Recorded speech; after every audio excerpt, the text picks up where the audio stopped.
So guys वैसे तो आए दिन WWE में कोई ना कोई रिटर्न तो होता ही रहता है, लेकिन हम आपको बताने वाले हैं ऐसे best return of the last decade जिसे सुनकर आपका दिमाग ही हिल जाने वाला है। रिटर्न्स के बारे में तो मैं आपको बताऊंगा ही साथ हम आपको ये भी बताएंगे कि उनकी स्टैट्स क्या क्या रहे, लोगों ने कितना मैसेज पॉप दिया उन्हें। तो वीडियो को एंड तक पूरा देखना, आपको मजा आ जाने वाला है। एंड नाउ आप देख रहे हैं रेसलमैनिक्स एंड सब्सक्राइब करना तो बनता है। वेल सबसे पहले बात कर लेते हैं रॉयल रंबल 2020 मिनट मेड कप के बारे में, जहां मर्दों के रॉयल रंबल मैच में नंबर 21 पर आकर the rated R superstar Edge ने सबको सरप्राइज ही कर दिया था। अपनी नेक फ्यूजन इंजरी के 9 साल के बाद एज ने अपना बेहतरीन रिटर्न किया था। नॉट ओनली उन्हें मैसिव पॉप मिला ऑडियंस की तरफ से, लेकिन जिसने भी उनके रिटर्न को देखा वो आंसुओं से भर गया, क्योंकि उस दिन हमने ऐसा कुछ देखा था जिसकी उम्मीद हमने सपने में भी नहीं करी थी। तो हैशटैग क्रिएटेड आर सुपरस्टार। इसके बाद हम आपको ले चलते हैं सीधा एलिजेंट स्टेडियम पर समरस्लैम 2021 में, जहां हमारे ट्राइबल चीफ मेन इवेंट कर रहे थे जॉन सीना के साथ। द 16 टाइम वर्ल्ड चैंपियन को पछाड़ने के बाद वो अपनी आइलैंड ऑफ रेलेवेंसी को थोड़ा और आगे ले जाने की कोशिश कर रहे थे, लेकिन उन्हें क्या पता था कि एक बीस्ट उनका इंतजार वहां भी कर रहा होगा। एंड हमें देखने को मिलता है the return of Brock Lesnar, जो कोविड के बाद सबसे पहली बार मतलब रेसलमेनिया 36 के पहली बार ऑडियंस के सामने नजर आ रहे थे। जैसे ही लेसनर स्टेडियम में आते हैं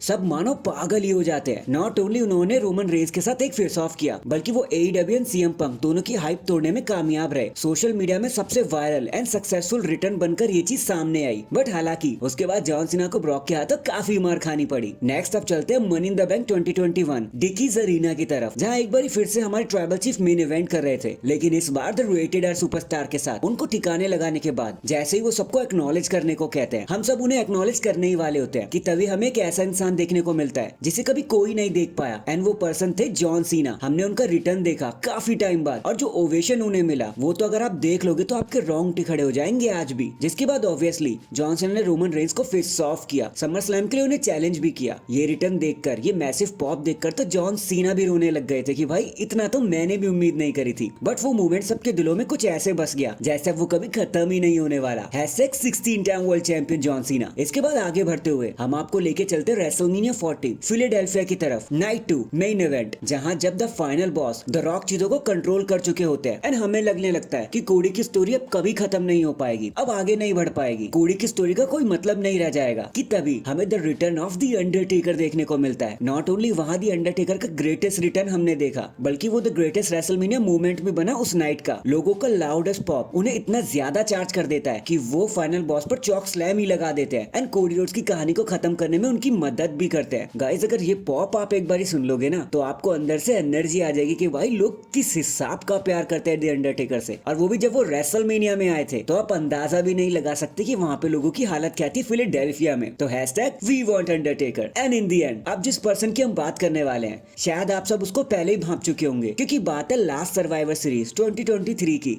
Chicago Illinois All State Arena, जहां दी रेंडी ऑर्टन के मैसिव रिटर्न के बाद टीम कोडी उनकी मदद से अपने वॉर गेम को जीत जाती है। तो उसके बाद रिटर्न हुआ may be one of the most greatest return in professional wrestling history, क्योंकि पूरे 10 साल बाद CM पंक अपने घर पर वापस आ चुके थे, WWE में वापस आ चुके थे, वो भी अपने होम टाउन में ही। और अगर आपने अभी तक इस रिटर्न को महसूस नहीं किया है तो भाई अभी आपको पता ही नहीं है कि WWE फैंस की एनर्जी क्या होती है। तो प्लीज अभी जाओ इस रिटर्न को विटनेस करो, क्योंकि उस दिन इस रिटर्न ने सबको हिला के रख दिया था, पूरे रेसलिंग जगत को। So that is it guys, अभी के लिए तो बस इतना ही। तो यही थे मेरे greatest return of the last decade. वैसे आपको मेरी लिस्ट में से कौन सा रिटर्न सबसे ज्यादा पसंद आया, या फिर आपके मन में कोई और रिटर्न हो तो कमेंट करके उसे जरूर बता देना, हम उससे भी कवर कर लेंगे। एंड चैनल पर नया है तो चैनल को जल्दी से लाइक एंड सब्सक्राइब कर दो। बाकी मैं मिलता हूँ आपसे किसी और अपडेट के साथ, तब तक के लिए अपना ख्याल रखें और खुश रहें।